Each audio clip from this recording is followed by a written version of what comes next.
wants to find out about a language course. Listen to the conversation between the man and the woman and answer the questions. First, you have some time to look at questions 1 to 4.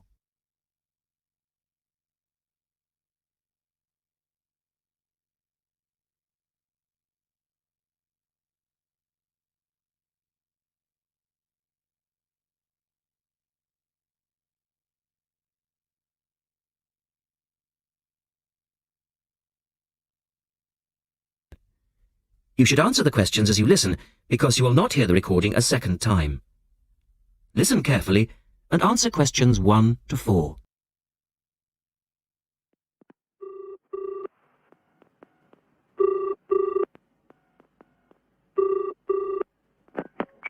Good morning, University Language Centre. How can I help you? I'm interested in doing a language course. I did Mandarin last year, and now I'd like to do Japanese. Can you give me some information about what courses are available at your centre, and when they start, that sort of thing? Yes, certainly. Well, we actually offer a number of courses in Japanese at different levels. Are you looking for full-time or part-time? Oh, I couldn't manage full-time as I work every day, but evenings would be fine, and certainly preferable to weekends. Well, we don't offer courses at the weekend anyway, but let me run through your options. We have a 12-week intensive course, 3 hours, 3 nights a week. That's our crash course, or an 8-month course, 2 nights a week. I think the crash course would suit me best, as I'll be leaving for Japan in 6 months' time. Are you a beginner? Not a complete beginner, no. Well, we offer the courses at 3 levels: beginners, lower intermediate and upper intermediate, though we don't always run them all. It depends very much on demand.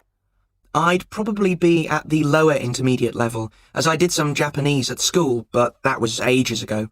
Right. Well, the next Level 2 course begins on Monday the 12th of September. There are still some places on that one. Otherwise, you'd have to wait until January or March. No, I'd prefer the next course. The woman asks the man for some details about himself. Look at questions 5 to 10.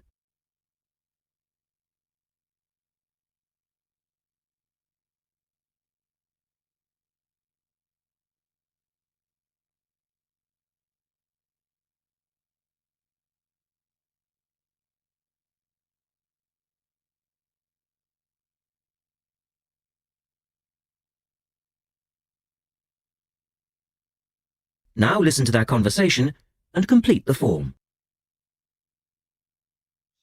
Right. Can I get some details from you then, so I can send you some information? Sure. What's your name? A family name first. Haggerty, Richard. Hagarty? No, Hagerty. Oh, okay. And your address, Richard? Well, perhaps you could email it to me. Right. What's your email address? It's Ricky45, that's one word, RICKY45, @hotmail.com. And I just need some other information for our statistics. This helps us offer the best possible courses and draw up a profile of our students. Fine. What's your date of birth? I was born on the 29th of February, 1980. 1980? So you're a leap year baby. That's unusual. Yes, it is. And just 1 or 2 other questions for our market research, if you don't mind. No, that's fine. What are your main reasons for studying Japanese? Business, travel, or general interest? My company's sending me to Japan for 2 years. All right, I'll put down business. And do you have any specific needs? Will there be an emphasis on written language? For instance, will you need to know how to write business letters, that sort of thing? No, but I will need to be able to communicate with people on a day-to-day basis. Okay, so I'll put down conversation. Yes, because I already know something about the writing system at an elementary level, and I don't anticipate having to read too much. You said you'd studied some Japanese. Where did you study? 3 years at school, then I gave it up, so I've forgotten a fair bit. You know how it is with languages if you don't have the chance to use them. Yes, but I'm sure it will all come back to you once you get going again. Now, once we receive your enrollment form, we'll contact you. That is the end of part 1. You now have half a minute to check your answers.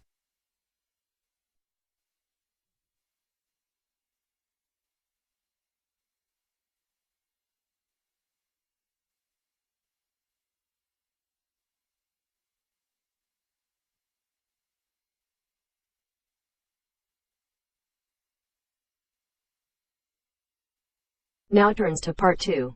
Part 2. You will hear a reporter talking on the radio about an artist's exhibition. Look at questions 11 to 18.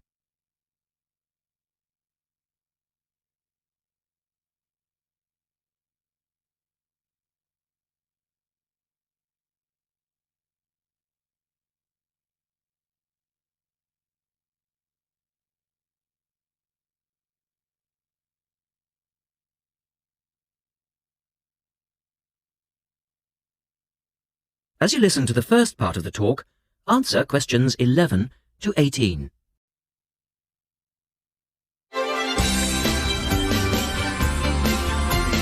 And now for some information on local events and activities. A couple of announcements for art lovers and budding artists alike. First, a new collection of artwork is going on show to the public next month in the form of an artist's exhibition. The exhibition will include many different types of art, over 100 different pieces by 58 artists from the local area. It's being held at the Royal Museum, which, for those of you who are unfamiliar with the area, is located opposite the library in West Street, right on the corner. The actual address is number 1 Queen's Park Road. It isn't difficult to find. The exhibition will run for 9 weeks and will begin on the 6th of October and continue until the 10th of December. So there's plenty of time for you to go along and have a look, and I'm sure that will be worth doing. What will you see there? Well, amongst the items on display will be some exciting pieces of modern jewellery, furniture, ceramics, metalwork and sculpture. To give you some examples, local artist Kate Main will be there to discuss her collection of pots and bowls that she has made to resemble garden vegetables. They're the sort of thing that would brighten up any dining table and range from things like yellow cabbage-shaped bowls to round tomato-shaped teapots. Prize winner Cynthia Corse will also be there to talk about her silver jewellery, all of which she produced using ideas from the rural setting of her country home. Some of her rings are quite extraordinary and have beautiful coloured stones in them. Or, if you prefer sculpture, there's plenty of that too. Take, for example, Susan Cupp's sculpture of 25 pairs of white paper shoes. It sounds easy, but believe me, it looks incredible. All of these items, along with many others, will be on sale throughout the exhibition period. As part of the exhibition, there will be a series of demonstrations called Face to Face, which will take place every Sunday afternoon during the exhibition, and these will provide an opportunity for you to meet the artists. Now look at questions 19 and 20.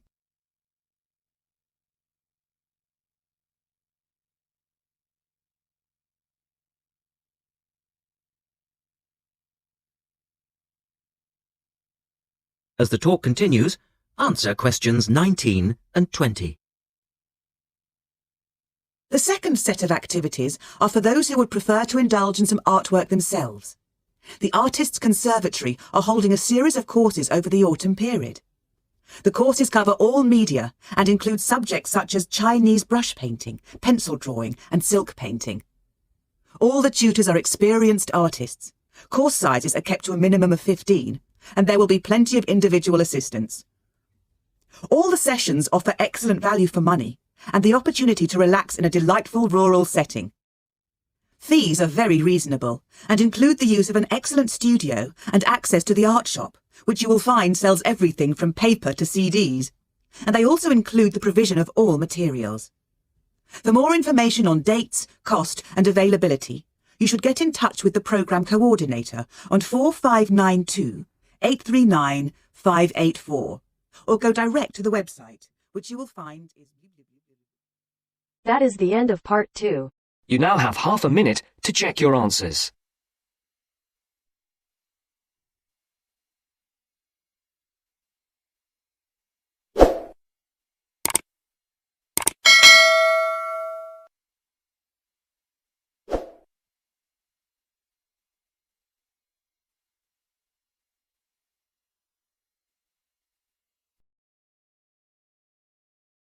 Now turns to part 3. Part 3. You are going to hear a conversation between Anne and Marcia. In the first part of this conversation, they are talking about the commands of training dogs.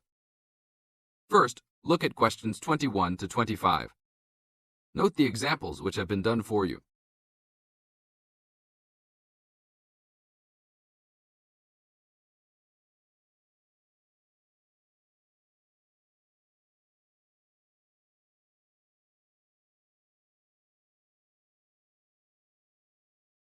Now listen to the first part of the conversation and answer questions 21 to 25. Complete the table showing different commands for different forms of dog training. So that research paper we have to do next, the one about how are different styles of training dogs, how do you think you'll approach writing it? You know, I've been thinking about it. I feel that the best way to write it is to divide the paper into two main parts. In the first part, we'd be analysing some examples of each style of training dogs. Right, what the styles are. After that we can talk about how each style can be used so that the dogs learn something different from each one. Indeed.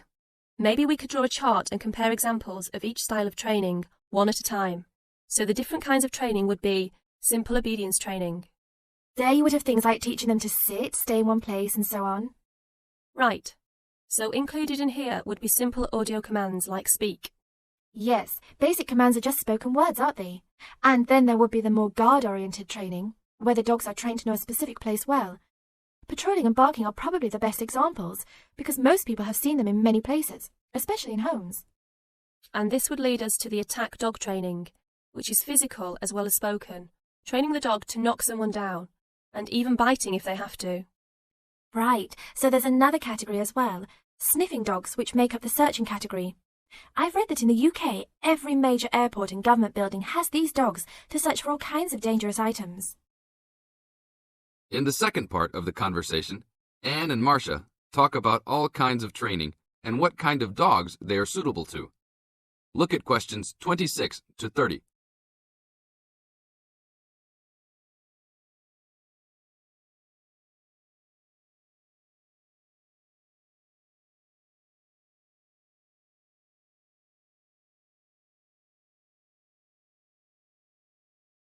As you listen to the conversation, match A, B, C with the following forms of dog training. One has been done as an example for you. Listen carefully and answer questions 26 to 30. I can believe that. Well, we have a good list to build on. We're finally getting started now, so let's try to figure out when each type of dog training should be used. I guess we can start by trying to figure out the best situation for each type of dog training. What do you mean? What I mean is whether each type of training should be used with different kinds of dogs. We could use basic obedience training, for example, and ask whether it's more useful for a small dog, a medium-sized dog, and so on. In this case, I'd say obedience training is best with small dogs, because they tend to get excited easily, and this will help keep them out of trouble. Okay, that makes sense. Then let's look at physical training. Even though some people think it's ideal for every breed of dog, I think it's better suited to the larger kinds. Small dogs usually just aren't smart enough to understand the physical commands, and they can even get hurt from them. The specialised sniffing training is the same. I think they're better with the more intelligent breeds of dogs, and they're hardly ever useful with really small dogs. Attack training, however, can be useful for every kind of large dog, as long as the dog is treated well and given a lot of care and attention. All right, and what about guard training? Barking is an ideal way for small dogs to guard a home. I know they aren't big enough to stop a person, but making some noise is often all a dog needs to do. Other kinds of guard training like biting, though, are different. I'd always plan to teach those to a smart dog, give them a chance to use their brains and defend their homes. I'd have to agree. Trainers often just teach large dogs to bark at a person when they think something isn't right. But if they know how to use physical skills in a bad situation, they could save their owner's life someday. Yes, I suppose that different people would have different needs for their pets. Right, and different trainers would recommend different methods for different breeds. That is the end of part 3. You now have half a minute to check your answers.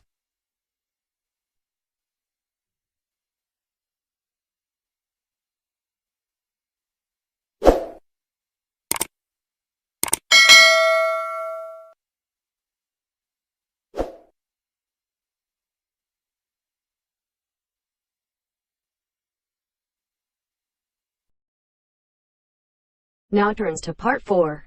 Part 4. You will hear a talk from a member of the Conservation Society talking about green cleaning. First, you have some time to look at questions 31 to 34.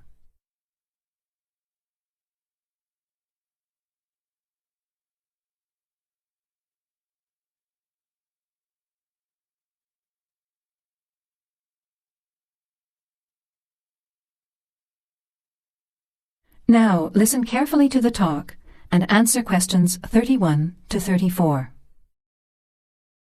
Good morning, everyone. It's a pleasure to be here as a representative of the Conservation Society to talk to you about green cleaning. In other words, about ways you can help to save the environment at the same time as saving money. I'll start with saving money, as we're all interested in that, especially students who are living on a tight budget. Probably none of you has sat down and calculated how much you spend on cleaning products each year. Everything from dishwashing detergent, window cleaners and so on, through to shampoos and conditioners for your hair, and then those disasters, products to get stains out of carpets or to rescue burnt saucepans. I can see some nods of agreement. Even if you don't spend a lot of time on housework, you'd end up spending quite a lot of money over a period of time, wouldn't you? We can save money on products and also use products which are cheap, biodegradable and harmless to the environment.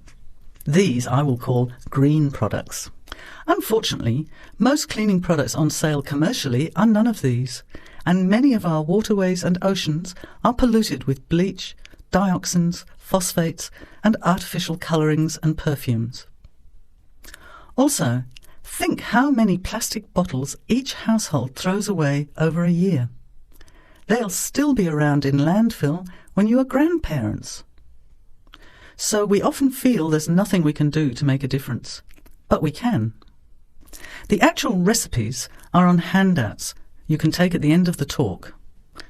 The sorts of ingredients I'm referring to are things like bicarbonate of soda, eucalyptus oil, ammonia, vinegar, lemons, pure soap. Lastly, many people find they are allergic to modern products. So for all you asthma sufferers, keep listening. Nothing in these recipes should cause you any problems. An end to itching and wheezing. Now you have some time to look at questions 35 to 40.